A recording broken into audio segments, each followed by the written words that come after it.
बस सारा भारत से मेरा कहना है, जैन अजैनों से मेरा कहना है, जो संस्कार अपने अंदर गुरु के आ रहे हैं, जो अपना रोम रोम पुलकित होकर के और उनके ऋणों से उनके आशीर्वादों से, उनके उपकारों से जो अपन भरे जा रहे हैं,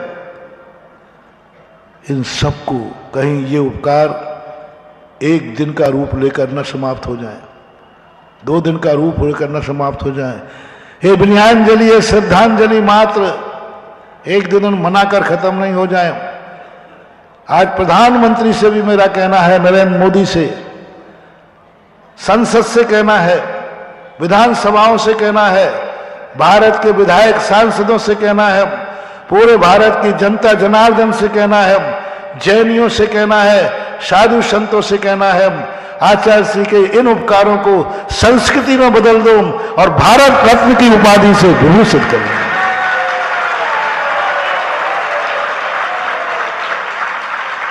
उनके सामने तो अपन भारत रत्न की उपाधि दे नहीं सकते थे, क्योंकि वे लेने वाले थे। अब तो अपना राज्य है।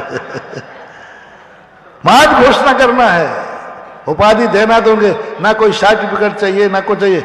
मात एक संस्कार संस्कृति में बदल जाए, इतिहास में लिखा जाए कि कोई दिगंबर जैन संत भी भारत रत्न हो सकते हैं, विश्व का ध्वजारोहण ऊंचा हो जाएगा।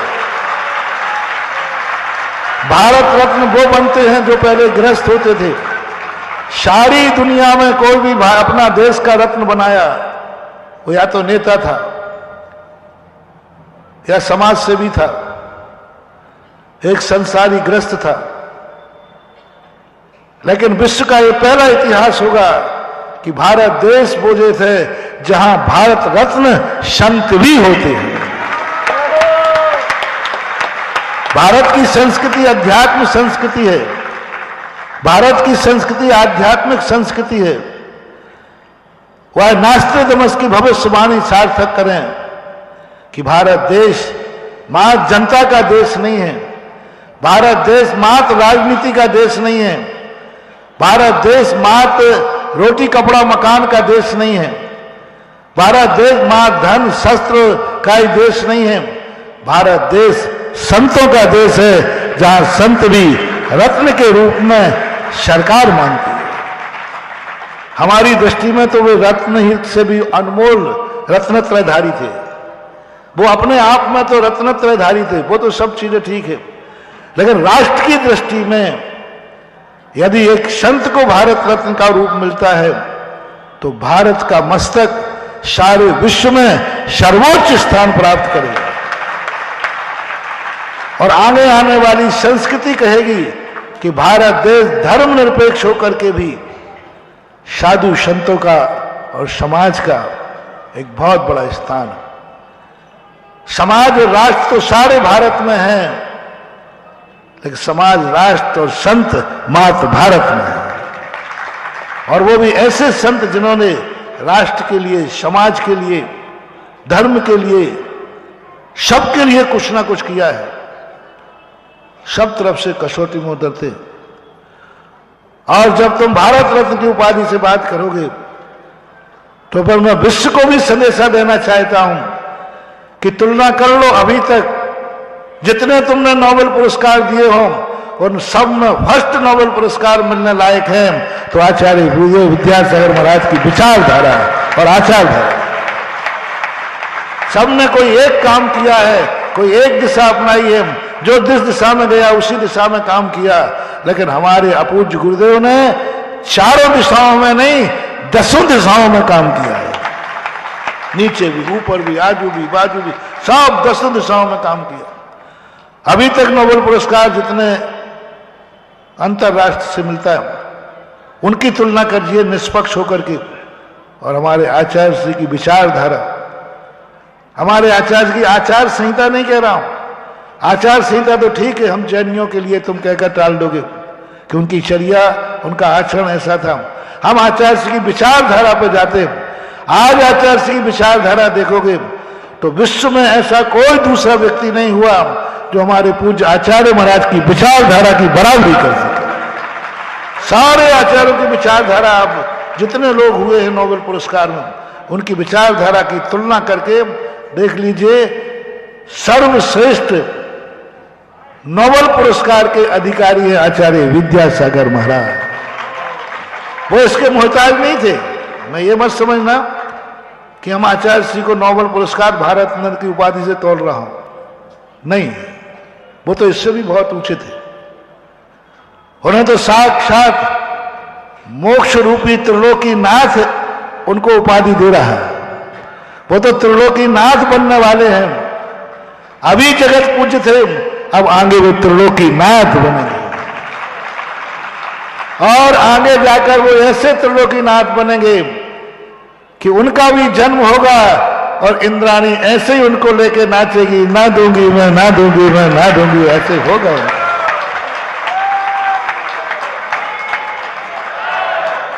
उनके भी कहीं पंचकल्याणक होंगे, क्योंकि उन्होंने कार्य ऐसे किए, उनके भी पंचकल्याणक होंगे।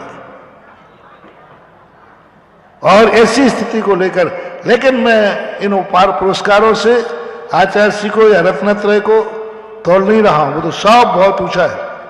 मात्र संस्कृति बनाना तुम्हारा गौरव है, आचार्य श्री का गौरव नहीं, जैन धर्म का गौरव नहीं, हमारा तुम्हारा गौरव नहीं, इसके लिए नहीं कह रहा हूं।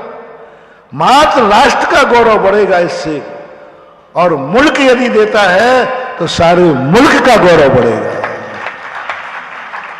मुल्क को मस्तक उठाने का मौका मिलेगा कि मुल्क वो है जिन्होंने एक संत को भी उस विचारधारा में खड़ा देखा जिस विचारधारा में मानव का सर्वोच्च स्थान मिलता है। एक संत को उस विचारधारा में खड़े होना, एक संत की वह विचारधारा होना बहुत दुर्लभ मानव। संतों की विचारधाराएं आध्यात्मिक होती हैं। जैसे आदिनाथ की मात तीर्थंकर की विचारधारा मात पारमार्थिक होती है, तीर्थंकर की विचारधारा पारमार्थिक होती है। मात दुनिया में अनंत अनंत तीर्थंकरों में ऋषभदेव ऐसे हुए जिनकी पारमार्थिक विचारधारा के साथ साथ सांसारिक विचारधारा, राष्ट्रीय विचारधारा, कर्म क्षेत्र की विचारधारा, आजीविका की विचारधारा पर मात्र 24 तीर्थंकरों में एक तीर्थंकर हुए ऋषभदेव, जो अपने तीर्थंकर के प्रोटोकॉल से हट करके षट कर्म की व्यवस्था बनाई। तीर्थंकर के प्रोटोकॉल में नहीं आता कि दुनिया के आजीविका सिखाना, राष्ट्र को राजनीति सिखाना, किसी के में नहीं आता, मात्र ऋषभदेव थे। ऐसा ही हजारों साधु संत हुए भगवान महावीर स्वामी के बाद। जैसे 24 तीर्थंकर में ऋषभदेव ने अपने प्रोटोकॉल से हट करके एक राष्ट्र को नई चेतना दी, षट कर्म दिया, ऐसा ही अभी तक हजारों मुनि आचार्य हुए, सबने अध्यात्म दिया, धर्म दिया, सिद्धांत दिया, लेकिन एकमात्र पहले आचार्य हुए विद्यासागर महाराज, जिन्होंने वह विचारधारा दी जो भगवान ऋषभदेव की विचारधारा थी। राष्ट्र के लिए दिया, समाज के लिए, सब तरफ से दिया। ये साधु संतों में ऐसी बहुगुणी, बहुउद्देश्य, बहु कल्याणकारी विचारधारा दुर्लभतम दुर्लभ होती है। इस विचारधारा के लिए साधु संत का इस विचारधारा के लायक खेत होता ही नहीं। इतनी बड़ी विचारधारा साधु के खेत में हो ही नहीं सकती, क्योंकि वो तो इतना आध्यात्मिक खेत होता है। वहां ये छोटे मोटे पौधे, राष्ट्रीय और समाज चेतना के पौधे बहुत बौने हो जाते हैं, बहुत बौने हो जाते हैं। बड़े पेड़ के नीचे छोटे पौधे नहीं उग पाते हैं। अध्यात्म एक इतना बड़ा पौधा है, धर्म एक इतना बड़ा पौधा है, जिस पेड़ के नीचे छोटे मोटे पौधे होते ही नहीं, हो नहीं सकते, हो नहीं पाते। लेकिन पूज्य आचार्य महाराज के अध्यात्म का वृक्ष ऐसा पौधा था जो स्वयं तो हरियाता रहा, उसके नीचे जितने छोटे मोटे पौधे थे वे भी हरे भरे बने रहे। राष्ट्र का पौधा हरा भरा बना रहा। अध्यात्म के खेत में राजनीति से क्या, राष्ट्र से क्या, क्या हथकरघा से क्या, क्या बच्चियों से क्या, क्या प्रतिभास्थली से क्या, क्या मतलब था? ये छोटे मोटे पौधे हैं। आध्यात्मिक सबसे बड़ा पौधा है। और इस अध्यात्म के इतने बड़े पौधे के नीचे इतने छोटे छोटे पौधे भी हरे भरे बने रहे, ये मात आचार्य पूज्य गुरुदेव की कुशलता का परिणाम है। नहीं तो अध्यात्म का पेड़ जहां लग जाता है वहां सारे ये पौधे जितने होते छोटे मोटे सब गौण हो जाते, सब समाप्त हो जाते, सब मर जाते हैं। आप देखना बड़े बड़े पौधों के पेड़ों के नीचे कोई घास फूस भी नहीं उगती। ऐसे अध्यात्म बहुत बड़ा पौधा है, उसके नीचे कोई छोटे मोटे पौधे उत्पन्न हो ही नहीं सकते, विचार ही नहीं आएंगे, कोई बोता भी नहीं। लेकिन पूज्य गुरुदेव का अध्यात्म वृक्ष में क्या विशेषता थी कि उन्होंने हर छोटे मोटे पौधों को भी हरा भरा करने का प्रयास किया। उन्हीं अध्यात्म के पौधे से गिरता हुआ पानी उन पौधों का पोषण कर गया। छोटे छोटे पौधे भी फलते फूलते रहे। ये पहला वृक्ष देखा जिसने छोटे पौधों को भी फलने फूलने का मौका दिया, उनको हरा करने का मौका दिया और उसे अध्यात्म शक्ति से संस्कारित करके सिंचित किया। तो ये मेरी बात है। आज आया भाव, मेरे मन में भी पता नहीं कब आ जाए, कोई पता नहीं है। कल तो बोलने का तुमने कहा ना, सोचने पे भी नहीं आया, और आज बिना सोचे आया। और कब आया? प्रवचन बंद करने का मौका आया तब आया। मैं 1 मिनट में प्रवचन बंद करने ही वाला था कि भाई आपका समय हो गया, और लो ऐसा भाव आया, ऐसा भाव आया, अनियत भाव आया। तो लग जाओ रे सारे दुनिया के लोगों, इन आचार्य विद्यासागर के विचारों को संस्कृति और रूप देने के लिए भारत रत्न की उपाधि, नोबेल पुरस्कार की उपाधि जिन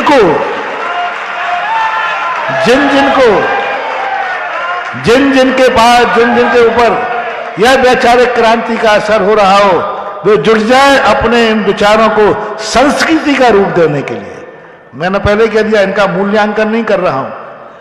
ये संस्कार संस्कृति बन जाए, और संस्कृति का अर्थ होता है स्मृति बन जाए, और स्मृति जब बनते हैं जब कोई चिन्ह स्मृति चिन्ह बन जाए। आज अपने पास स्मृति रहेगी, अपन याद करेंगे क्योंकि अपन ने आचार्य श्री को देखा है, लेकिन आने वाली पीढ़ी आचार्य श्री को तो नहीं देखा ना उन्होंने। वो स्मृति चिन्ह देख करके पता करेगी कि आचार्य श्री कैसे थे। स्मृति चिन्ह क्यों बनाए जाते हैं? स्मृति तो अपने पास है ही। बोलो, अपनी जिंदगी में अपन आचार्य श्री को भूल पाएंगे क्या? हम तो नहीं भूलेंगे, लेकिन आने वाली पीढ़ी ने देखा ही नहीं आचार्य श्री को, उन्हें तो देखा ही नहीं। उनको कौन दिखाएगा? स्मृति चिन्ह दिखाएगा। इसलिए मैं आचार्य श्री का उतना बड़ा पान इन छोटी उपाधियों से नहीं तोड़ना चाहता, इन छोटी मोटी उपाधियों से उनको मूल्यांकन नहीं कर रहा हूं। मैं इतने बड़ी शक्ति को स्मृति चिन्ह राष्ट्र बना लेवे, स्मृति चिन्ह अंतरराष्ट्रीय बना लेवे कि हमने एक ऐसे संत को स्मृति चिन्ह में कैद कर लिया कि आगे हजारों पीढ़ियां भी आएंगी तो कहेंगे भारत में कोई संत हुआ है जो भारत रत्न और नोबेल पुरस्कार से पुरस्कृत था। ये अपना सौभाग्य है, आचार्य श्री का नहीं। ये अपने अभाग्य है राष्ट्र के और मुल्क के। ये बात आज बहुत अनायास एकदम आई और समय पर निकल गई। आपने लाइव किया कि नहीं किया मुझे पता नहीं, मेरे मुख से तो निकल गया। अब आप जानो, आपका काम जाने। मेरा काम जितना था मैंने कर दिया, आगे अब आपका काम है, राष्ट्र का काम है, मुल्क का काम है।